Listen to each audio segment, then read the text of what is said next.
This is lab 4 in the cat specimen.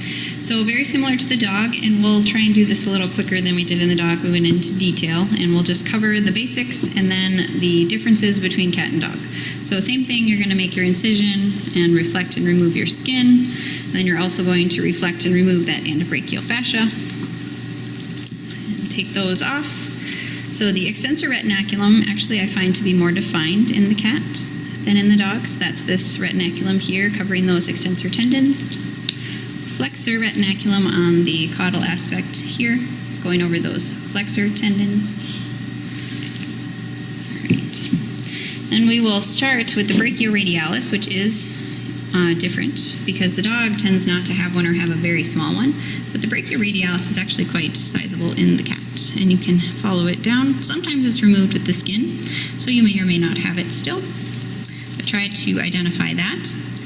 Then we move on to the extensor carpi radialis, which is also a little bit different in the cat. It has two parts, so you have a longus and a brevis. This part, the more cranial piece with the long tendon, is longus, so long tendon, longus. And then this part, the short fat belly, is brevis. So brevis, longus, and those are the extensor carpi radialis.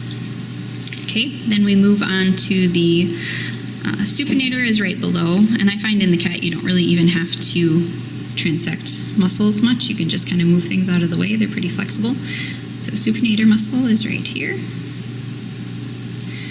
And then we move on to the common digital extensor next. And again, you want to follow those tendons, so isolate those and go down to the paw. And you're going to go down a toe, so you have to pick a toe, and I don't remember which one I did. There it is. So I did the third toe on the cat here. So if you're following that down, it is a little bit different down here than in the dog because your dorsal elastic ligaments, you tend to either have one or kind of two smushed together right here. So here they're the yellowish and they're kind of elastic, and when you pull them they stretch. So those are the dorsal elastic, and they're all on this side of things. They're not on the lateral side, they're on the medial side. So, and dorsal, obviously, dorsal elastic. So right there, a little bit different than the dog. All right, then we had, so this was common digital extensor here. Then we have a lateral digital extensor here. And then we have the ulnaris lateralis next, right there. So ulnaris lateralis. Then we have the abductor digiti 1 longus that we saw in the dog. Again, similar shape and placement, so right here. Then we'll move to the medial side. So again, starting with that extensor carpi radialis here on the cranial aspect, then you're moving just to the medial side, and you'll see pronator teres right there. And one thing to note when you do your biceps tendon dissection, down in the little hole here, right there, you'll note that the biceps only has one tendon of insertion versus two in the dog. So the dog had two going like that, but the cat only has the one. And then this tendon you see here is the brachialis tendon. So that is a little bit different. All right, then we have, after the pronator, we'll do the flexor muscles. So here we have flexor carpi radialis, right here. And then we'll move to the superficial digital flexor, which has been cut, which you will also do. So superficial digital flexor, you're cutting through that retinaculum and pulling that down towards the paw, like that.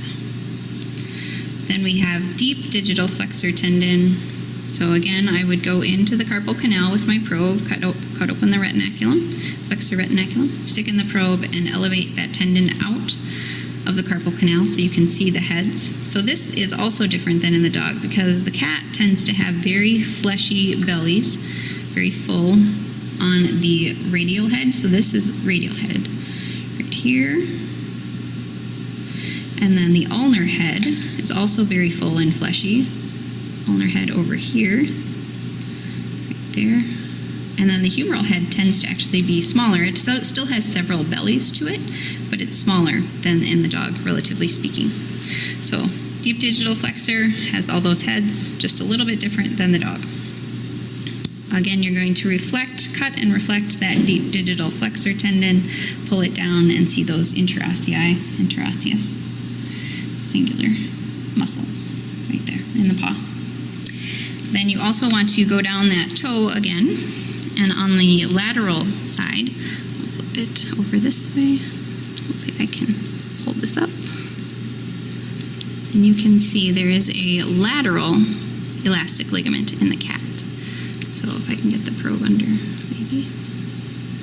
It's kind of difficult to dissect, but it's this being elevated by the probe. It's kind of yellowish, white, and it's on the lateral side of the toe, and is part of their retraction of the claw mechanism. So that's right here, lateral elastic ligament in the cat. Okay, we'll go back up to the flexor muscles here. So we had superficial digital flexor there, and then we have the flexor carpi ulnaris here. And that will have two heads, again, similar to the dog, ulnar head here, and humeral head here. Then the pronator quadratus, I think, is the only other one left, and is a little bit harder to see in the cat because of all of this deep digital flexor muscle in the way. So you just have to kind of lift it up, and in between the radius and the ulna, you see these striations here. That's going to be your pronator quadratus muscle in between the bones. All right, the ligaments of the toe, we'll go back down to the toe. And in the cat, kind of hard to see, kind of hard to dissect, but do your best and have patience. But here you'll have the palmar annular ligament going across here, holding those tendons in place, right there. And that's also where you'll have your flexor manica again, but look at that image in the book. And then in the cat, usually they only have one digital annular ligament, and that's right here, that shiny band going across. And that should be it for lab 4.